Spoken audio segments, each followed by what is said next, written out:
네, 한 달 전 서지현 검사의 폭로로 시작된 미투 운동이 사회 각계로 확산하고 있는데요.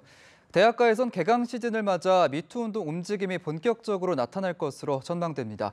사회부 김수강 기자와 함께 관련 소식 알아보겠습니다. 어서 오십시오. 네, 최근 미투 운동이 문화예술계에서 활발했는데 이제 대학가로까지 번진 모양새입니다.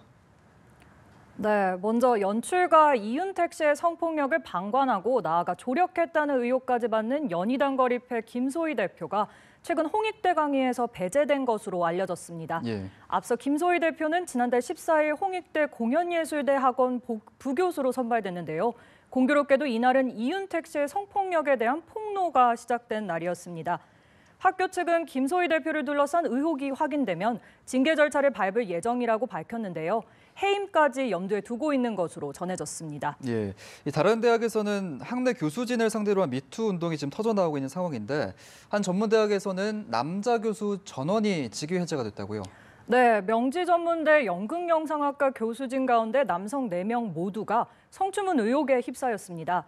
한 교수는 자신의 연구실로 여학생을 불러 우통을 벗고 소염제 로션을 발라 안마해달라고 하거나 전자레인지에 돌린 수건으로 스팀 찜질을 시켰다는 증언까지 나온 것으로 알려졌는데요. 예. 학교 측은 사실조사위원회를 꾸려 진상 파악에 나섰는데 일단 해당 교원들의 모든 직위를 해제하고 수업을 배정하지 않았습니다. 네, 그렇군요.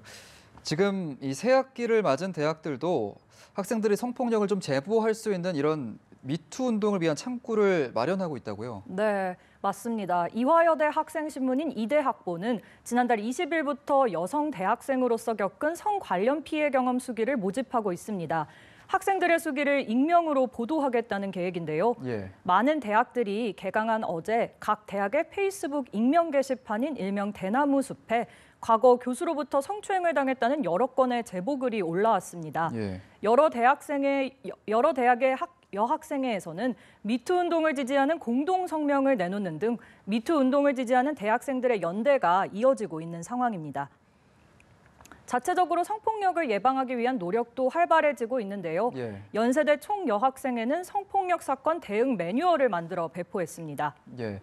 지금 이런 가운데 서울시청에서 직원 내부 게시판에 피해 경험을 폭로하는 제보들이 올라오고 있다고 하는데 미투 운동이 좀 관가로도 퍼져나갈까요? 네, 서울시 내부 게시판에 지난달 7일 우리도 미투 할까요?라는 글이 처음 올라온 이후 지난달까지 300개가 넘는 댓글이 달린 것으로 알려져 있습니다. 예. 다만 가해자가 특정되지는 않은 상황인데요. 앞서 지난달 말 한 여성 작가가 지난 2014년 지방선거 당시 박원순 서울시장 캠프에서 활동을 하던 중에 캠프의 총괄 활동가로부터 성추행을 당했다는 폭로를 하면서 서울시도 미투 파문에 휩싸이게 됐습니다. 예. 이 여성 작가에 따르면 당시 캠프 측에서 선거 백서를 만들어 선거 자원봉사자를 보호할 방안을 마련하겠다고 약속했지만 약속이 지켜지지 않았다는 겁니다. 일단 서울시는 민병과 성폭력 3당소 등에서 변호사와 전문가 등을 추천받아 이 일을 직접 조사하는 진상규명위원회를 꾸리겠다며 진화에 나섰습니다. 예, 조사 결과를 좀 지켜봐야 될 것 같습니다. 다음 주 8일이 세계 여성의 날이기도 한 만큼 아무래도 좀 이날을 기점으로 미투 운동이 좀 활발해질 것 같은데 어떻습니까? 네, 맞습니다. 매년 3월 8일은 세계 여성의 날입니다. 이를 앞두고 한국여성단체연합은 내일 광화문 광장에서 한국여성대회를 개최할 예정인데요.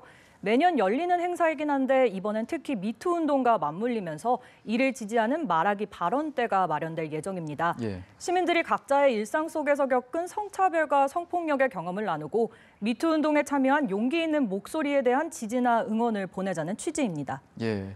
미투 운동이 상당 기간 계속될 것 같은데 이제 사건 사고 소식을 알아보겠습니다.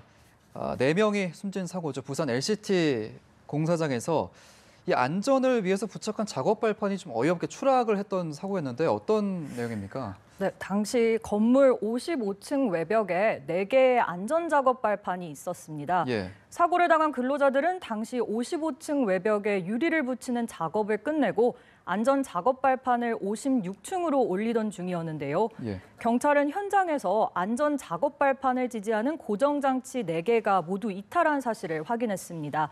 경찰은 국립과학수사연구원과 함께 사고 현장에 대한 정밀 감식을 벌여 구조물 고정 장치가 이탈한 원인을 집중적으로 분석할 예정입니다. 예. 또 부산고용노동청은 해운대 LCT 신축공사 전반에 대해 전면 작업 중지 명령을 내린 상태입니다. 예.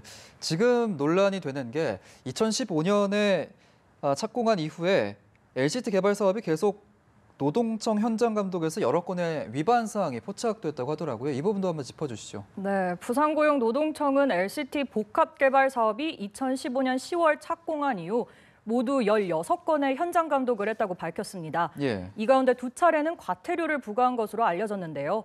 2차례 모두 과태료 사유에 안전교육 미실시가 포함됐습니다. 예. 이는 앞서 시공사인 포스코 측이 사고 직후 현장을 찾아 제대로 안전교육을 했다고 밝힌 것과 엇갈리는 부분인데요. 예. 당시 현장을 찾은 포스코 관계자들은 언론 인터뷰에서 공사하기 전 철저하게 안전교육을 실시했다고 밝힌 바 있습니다. 그렇군요.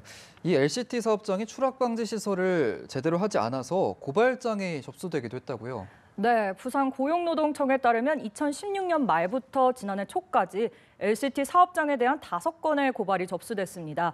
고발인은 건설 관련 노조 관계자로 LCT 사업장이 추락방지 시설을 제대로 하지 않았다며 모두 5차례 고발한 것으로 알려졌습니다. 노동청은 해당 사안에 대해 조사한 뒤 포스코가 산업안전보건법을 어겼다고 판단해 관련자를 입건해 기소 의견으로 송치한 것으로 알려졌습니다. 예. 산업안전보건법 23조 3항은 근로자가 추락할 위험이 있는 장소 등 위험이 예상되는 장소에 이를 방지하기 위해 필요한 조치를 하도록 의무를 부과하고 있습니다.